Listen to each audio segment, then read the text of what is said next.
You know, I guess for me, when I think about um, a way to get something accomplished, a way to get something done, I have to always remind myself that many, many times people try to do a thing a certain way and keep failing. And they wonder, why is this the case?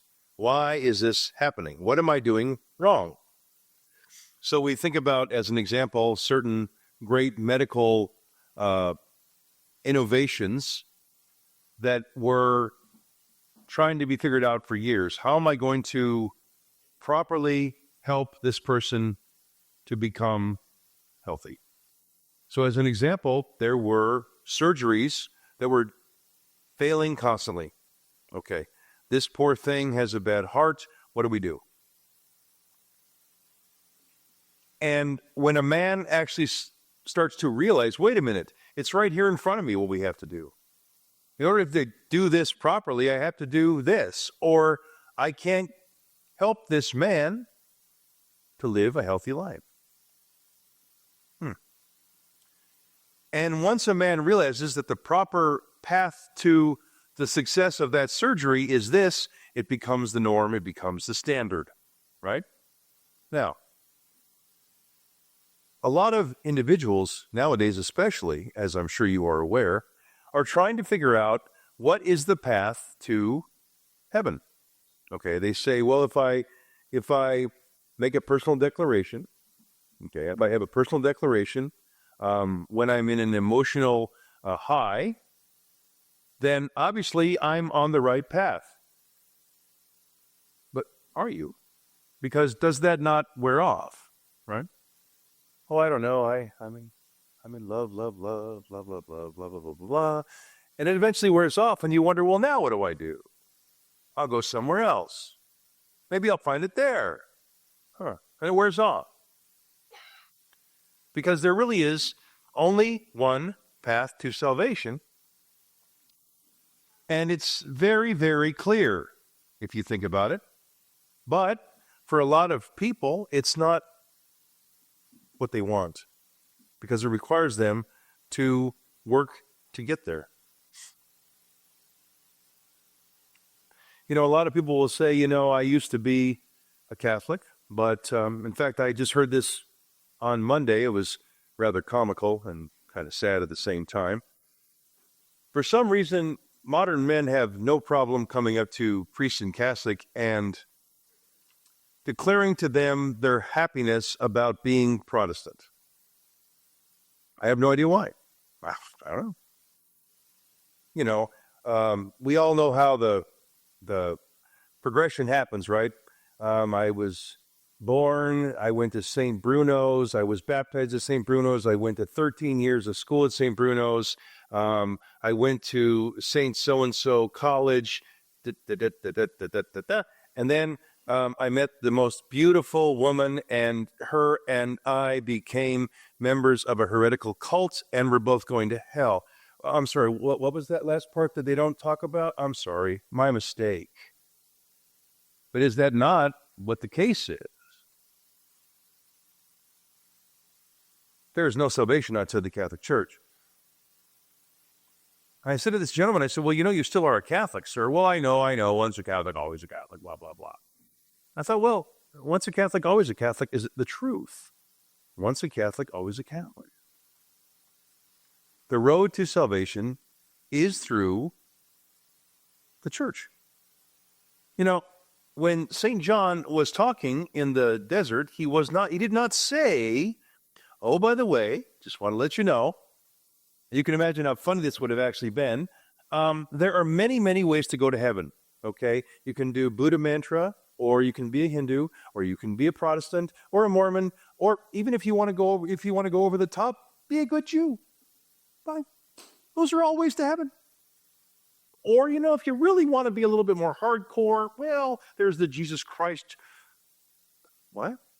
Could you imagine how foolish that would have sounded? But this is not the way modern man acts. He assumes that all these roads lead to St. Peter saying, welcome on in. You were good. But is that really the case? Is that really the case? No. It's not. People say, well, but I'm a good person. I'm a good person. There are a lot of good people, a lot of nice people in hell who do nice things. Because as we all know the saying, the road to hell is paved with, here it comes, good intentions. Father, I should get back to the sacrament of, what does the modern church call it? Reconciliation, otherwise known as the sacrament of penance. But I can't find the time. Oh, huh. Well, right here?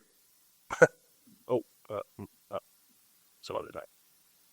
I should probably get back to Mass, Father. I used to love going to Mass when I was a child.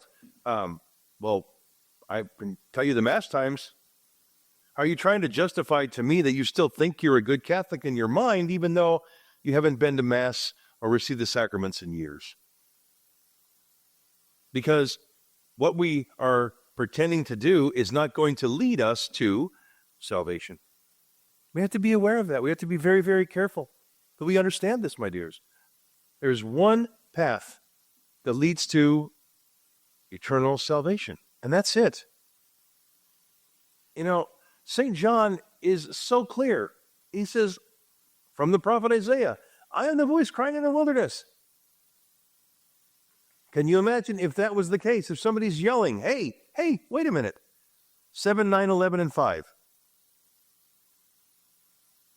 Why aren't you going to Mass? Well, but I went to church today. I went to church. But did you really go to church? Or did you do your own thing? What did you do? Well, I know that if I do it this way, it's going to work. Well, is it truly going to work? Is there truly that path to succeeding? And what is success? What is it? To become a saint. That's the whole point. To serve God as He expects us to serve Him. As He expects us. I thought about this long and hard. I really have. I thought about this long and hard. And I have to wonder sometimes, because I've contemplated this, is there really another path to eternal salvation? I've looked at all the other religions and tried to find some sense of, but I can't. I can't. Why? Because there's always a gap somewhere. There's always a gap. It's almost like there's missing steps, right? You ever had that happen to you where you're in somebody's house or something and, you think that you see the staircase, maybe an older home, and you step and your foot goes right through the step and you realize, oh my gosh, I can't get up here. Well, that piece is missing. If all those steps were properly maintained, 1, 2, 3, up to the top where you belong, and you have no problem getting there. But think about how a lot of modern men are trying to skip steps or not take those steps at all, right? They do things to where, well, I don't have to do this anymore because now my self-proclaimed arrogant intellect has told me it's not necessary anymore because a bunch of individuals wrote a bunch of papers, documents, and books that I'm more comfortable with because it allows me to do whatever I want. And one day I will join them forever in eternal fire. Oh, was that, did you hear me? I'm sure I probably shouldn't have said that, but that's the truth. That's where you will end up.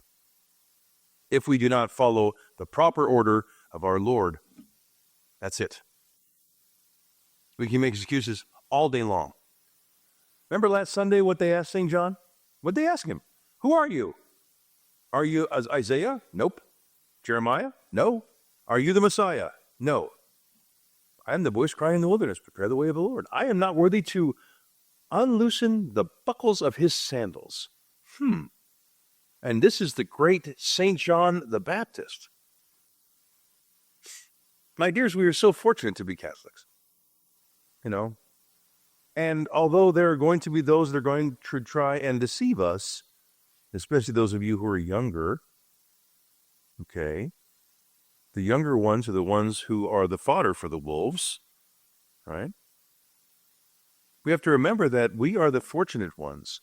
And we must never lose sight of the fact that we must have the courage to say to somebody, if they feel the need to bring it to our attention that they're already saved, to give them some examples why they might not be. But then, opposed to walking away like an arrogant, self-righteous jerk, we do not do that. You have to conclude with, oh, by the way, let me help you to better understand why the Catholic Church is the true Church of Jesus Christ. No more, no less, and no other. And if we do this, what are we going to receive? Well, I hope the answer is eternal salvation, because we are acting in the name of our Lord, as a humble servant would act. So, my dear friends, please do not lose sight of this. Don't feel overwhelmed by the concerns that are coming, but rather keep yourself properly disposed to knowing full well that this is the Church of Jesus Christ. You know, a lot of people will say, and you've probably heard this before too, I'm a Christian. And you ask the question, oh, so you're a Christian. Yes, I worship Jesus Christ. Great. But do you worship him in his church? Are you actually worshiping him in his church? Because again, if you go back through history, all the other churches, with the quotes, one of my kids thought that was kind of cute and included in her skit last week. I thought that was very funny for the high school girls, because you know this is something Father Prunny does, because he can be rather sarcastic. But the truth is, if you look back through history, well, all of the churches were founded by men who had their own agenda, right? Let me say it again, who had their own agenda. Whereas you look at the Church of Jesus Christ, he is saying, upon this rock I will build my church. Again, upon this rock I will build my church. He's not saying, so Peter, Andrew, James, John, Thomas, Philip, Paul, form your churches in my name somehow. No, he says, this is how I want my church to be built. And we're the recipients of that. So let us not lose sight of that, my dears, because remember, the voice is crying in the wilderness, prepare the way of the Lord. And in a few short days, we come together to celebrate the Holy Mass of what? Christmas. Because this is the, if you will, the promise that was fulfilled.